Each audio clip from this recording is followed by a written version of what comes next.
Hey everyone, welcome to my YouTube channel Learn to Know. So today we will discuss about the difference between syllabus and curriculum. So starts with the very first point of the syllabus which is called meaning. Meaning क्या है कि syllabus एक तरह का document है that contains all the portions of the concepts covered in a subject. कि syllabus एक तरह का document जिसमें जितने भी concept दे रखे हैं subjects के वो सारे included रहते हैं. For example, concept of science, math subjects. It means syllabus is related to the concepts which is covered in a subject. On the other hand, curriculum. Curriculum का क्या है कि curriculum is the overall content taught in an education system और a course.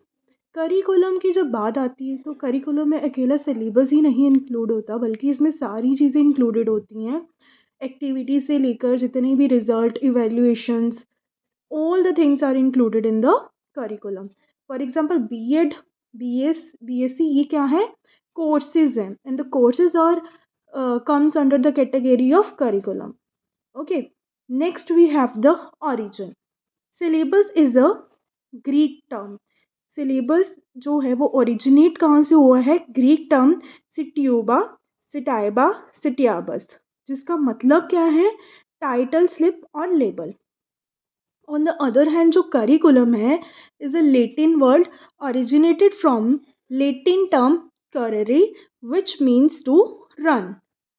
Okay, next third point क्या है set for. Syllabus is set for a subject. Syllabus किसके लिए set किया जाता है किसी सब्जेक्ट के लिए सेट किया जाता है. For example in 10th class math science and English और सब्जेक्ट. अगर हम बात करेंगे कि किसी भी क्लास का सब्जेक्ट्स ले लो और वो क्या होगा कि उसके लिए सिलेबस सेट किया जाएगा किसी सब्जेक्ट के लिए सेट किया जाएगा. और करिकुलम जो है is set for the whole programme.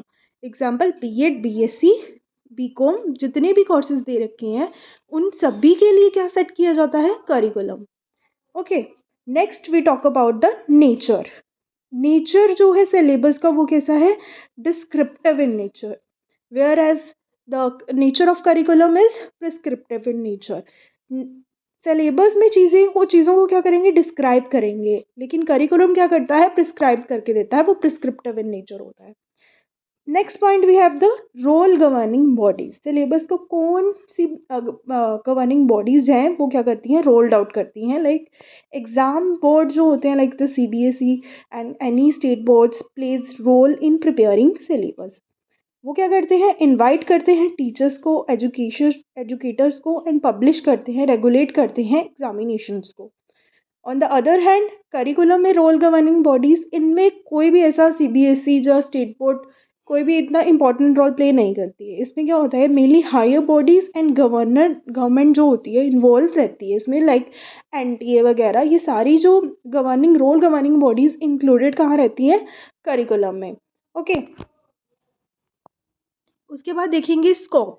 तो जो स्कोप है सिलेबस का वो क्या है narrow because it only deals with the subjects के साथ ही उसका पूरा डीलिंग रहता है. ऑन द अदर हैंड जो स्कोप है किसका करिकुलम का वाइड है. ठीक है, part syllabus is a part of curriculum. जो सिलेबस है ये कहाँ से निकला है करिकुलम से ही निकला है. It means it is a part of curriculum whether the curriculum is a whole in itself. Curriculum अपने आप में ही पूरा कंप्लीट है उसको ज़रूरत नहीं है किसी की भी. Curriculum is a whole plan entire structure and become of an education system. जितना भी एजुकेशंस का इम्पोर्टेंट जो हिस्सा है वो क्या है करिकुलम है.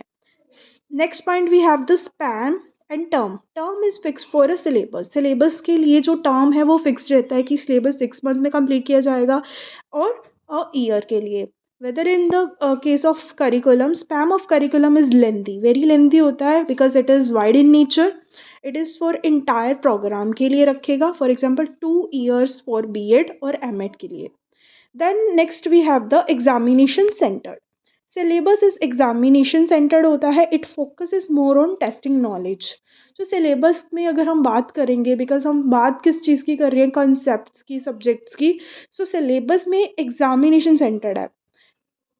On the other hand, curriculum is development center. Curriculum is development centered. It focuses on development of student and society.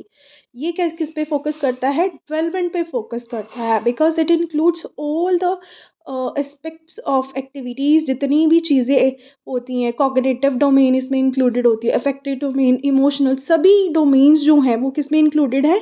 Curriculum में. Whereas syllabus is only focused on the cognitive domain. That's why it is examination center, and the curriculum is the development center. Next we have the last point is the set out by. Syllabus is set out by teachers mainly. जो syllabus है इनको कौन set करता है? Teachers ही करते हैं mainly. It is prepared by teaching community. On the other hand, curriculum is set by the government policy makers, national bodies, administration, etc. Example इसमें आ जाएंगी सिलेबस में. सिलेबस ऑफ मैथ, जैसे किसी भी सब्जेक्ट का सिलेबस है, तो उसको क्या करेगा? कोई बाहर से कोई गवर्नमेंट बॉडीज थोड़ी आएंगी. उसको क्या करेगा? बट जो उसको पढ़ाता है, फॉर एग्जांपल मैथ्स का सिलेबस है तो मैथ्स का टीचर ही सेट करेगा, इंग्लिश का टीचर नहीं सेट करेगा उसको. ठीक है. उसी तरह जो करिकुलम है, it is a work of higher authorities, जैसे मैंने बताया एनटीए वगैरह होगी. ये सारी की सारी जो गवर्निंग बॉडीज़ है, यही सेट करती है किसको? करिकुलम को. Okay. Thank you very much. If you like this video, then please don't forget to subscribe my channel.